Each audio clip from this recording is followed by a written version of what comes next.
There's an elderly gentleman down the road, and he's always been there since my mama lived here. And I always used to call him a Norman, because a plain man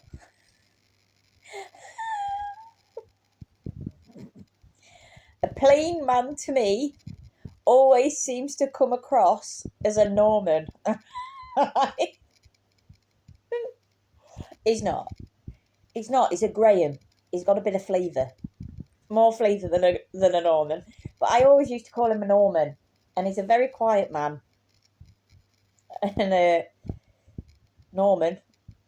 No, Graham. Graham's got a sister, and we still talk a lot to his sister, and she lives other end, and she used to be Mama's best friend, and they always used to dress up for Halloween and go proper out and ride the buses in Halloween gear and just fit sake on it and all sorts. Anyway,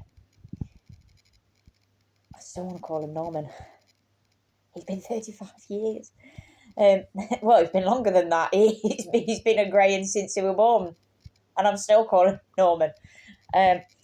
Basically, Graham's garden is in his 70s now, and it doesn't have... He's in a terrace, so basically it doesn't have access down the side of his house like mine, because mine's a semi-detached. His is a terrace, which means you have to cut through people's gardens to get to it. His front garden is small enough for him to keep on top of, and it's just a patch of grass, and it's just a little bush. It's not much.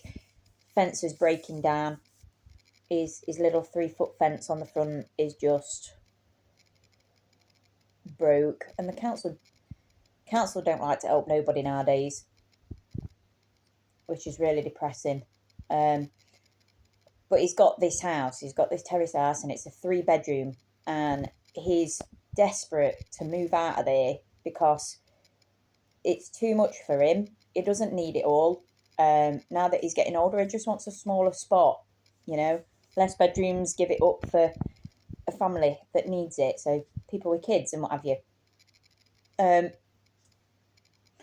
problem he's got is his back garden. It's nothing but brambles, and it's raspberries, blackberries from the back of his door all the way down to the bottom of his garden.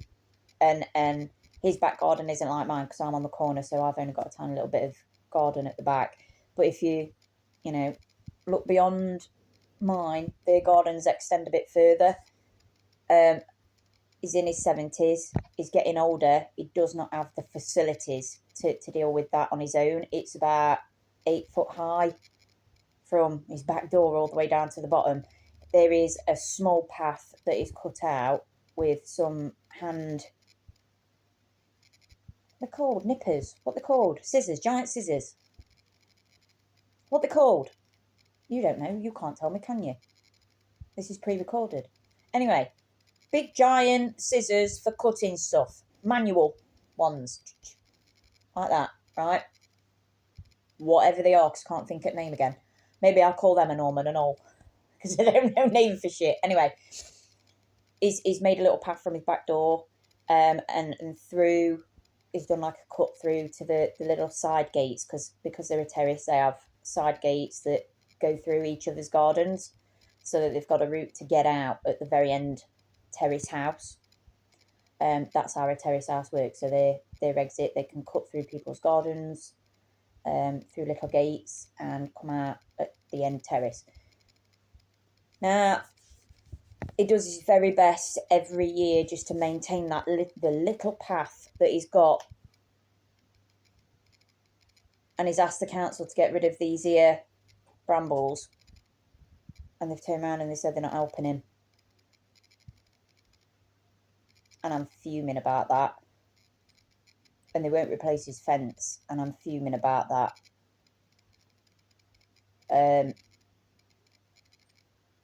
And I can't do as much as I want to tackle it. I want to tackle it and do it all. But I know I haven't got... I keep thinking I'm Incredible Hulk, and I'm not. I'm just not. Right? so I can't do it for him. But basically they won't let him move until the back has been totally cleared out and everything's clear for a family to move in. So it's all right to keep him in there with it like that, according to the council, but it's not all right for a family. That frustrates me, and they're not giving him any support whatsoever. So my plan is, he's a very quiet guy and he's never going to ask no one. He's already said to me, he's seen me cutting the edges and he's like, oh, I need you to come and do mine. And I've had to shrug him off and laugh and go, oh, I can't even keep on top of my own, which is technically true, even though I keep adding more in because I'm stupid. But anyway, 2 seconds. I need to go check my omelettes. I'm baking some omelettes to put in the freezer, so I've got some in advance. I could smell them. But basically, just look at this. Look at them. Basically, I want to go and just help him out, but I personally can't do that. So I don't. I've been thinking long and hard. Don't look at me hole. That is the hole where demons come out of. That is hell. That's pure hell. I'm gonna try and help him. My plan is to. I'm so sorry. This is really difficult to film at the same time as doing this, but I forgot about these. But my plan is to get him a weed whacker, which has been an absolute godsend for me. Also, I need to just show you.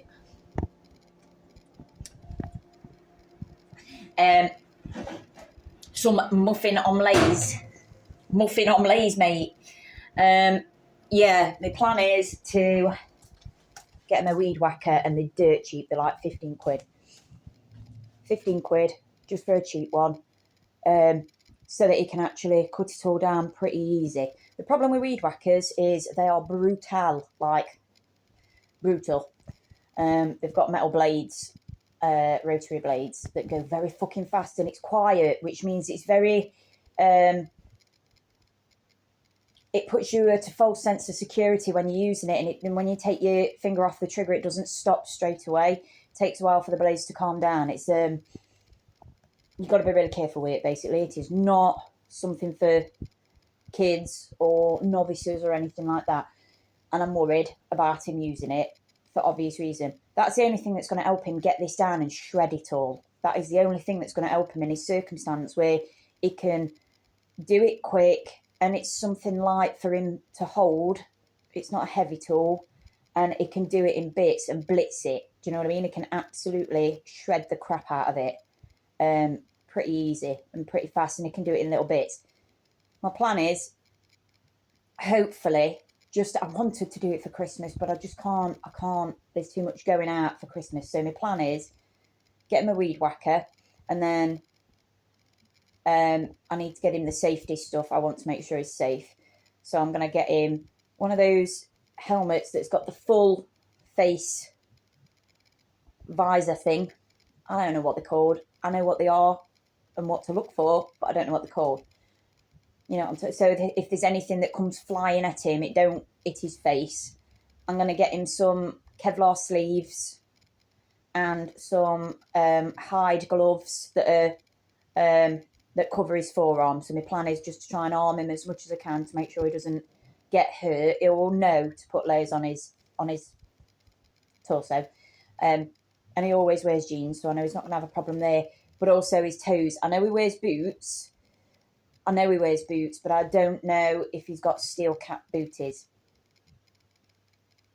And I don't know what size he is. So, and because it's a metal blade, I'm like hyper aware and panicking for his toesies, right?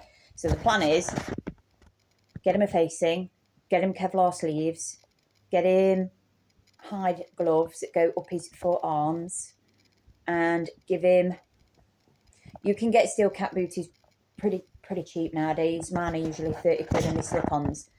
So I might give him a card with 30 quid in or something. I don't think he uses gift cards. He's not in that place to be using those, so I need to make it, give it to him in a way where he can and does know how to use it. Everyone knows how to use money, you know. So I'm going to give him 30 quid to go towards some steel cap boots.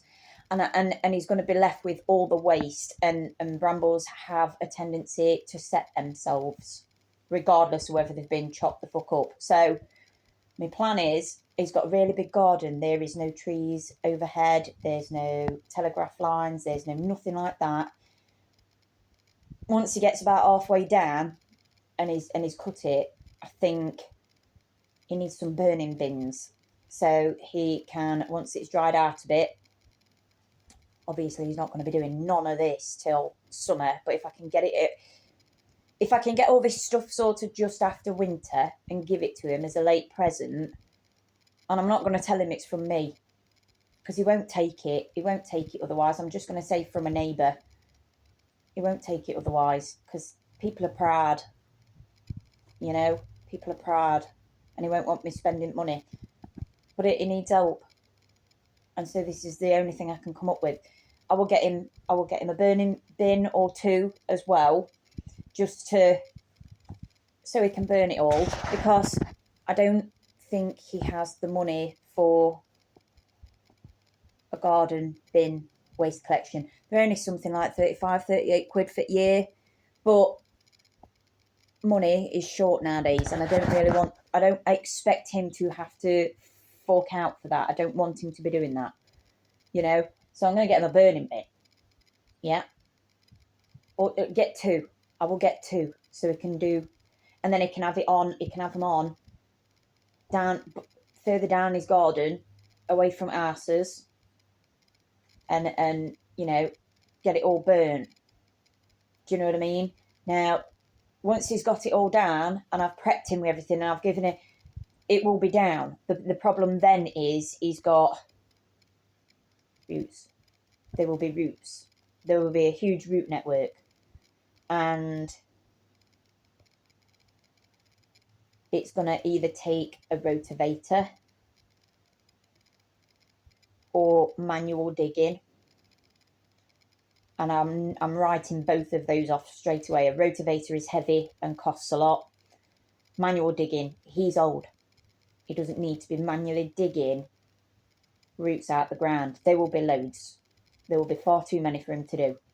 So the next thing would be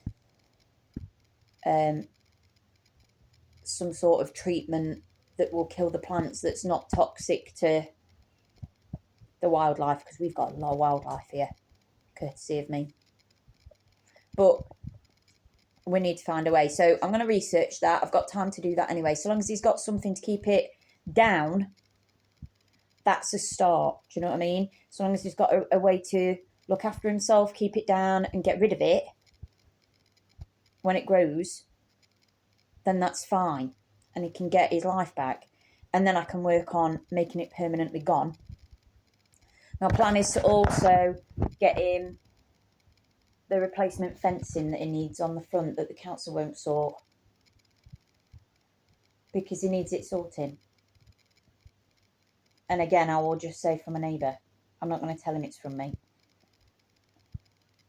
If people don't like it, understandably so, people don't like being recorded, being helped. People don't always want, they can feel ashamed if you help them, and you tell people that you're helping them. Or even if you just say it's from me, they might not like the fact that you're spending money on them, you know. And so the best thing is just to say from a neighbour. And I don't really care for him to come back and go, oh, thank you so much, or I don't care for the world. There's a man somewhere that needs some support. I want to go do that. So I'm planning on trying to fit that in after Christmas, New Year. I just feel like I can help. And so why would I not? You know? So I've been thinking for a while. That's the other thing. The reason why I want to do burning bins, he doesn't have a garden bin. And also he can't just bring it all to the front garden. He's got to go through other people's gardens to shift stuff. So he couldn't even get like a skip. or a man. Do you know what I mean? To come and take it away. So my plan is give him burning bins, and then he can burn it, and then hopefully the council will be better with him because the fence is fixed and all the brambles is down, and they let him go, and they go give him a better place that's not big, that's not going to cost a fortune to heat, that he can look after and just be comfortable in. And then this terrace with 3 bedrooms can go to a family, which is what he wants, you know. So I've got to try and factor all that in. I think it's going to cost me, hold on, I'm going to budget about 100 just for weed whacker, gloves, Kevlar, face thing, and money towards booties. And then I'm going to have to go out there and just count how many fence panels he needs and then top that up. And try and fit that in to my budget. Which means some of my stuff will have to wait. But I can afford to wait. You know, I have more time. He doesn't have as much time. So I'm going to try and do that. And I'm filming it so that I keep myself to it, because I need to keep myself to it. And I forgot my fucking omelettes again.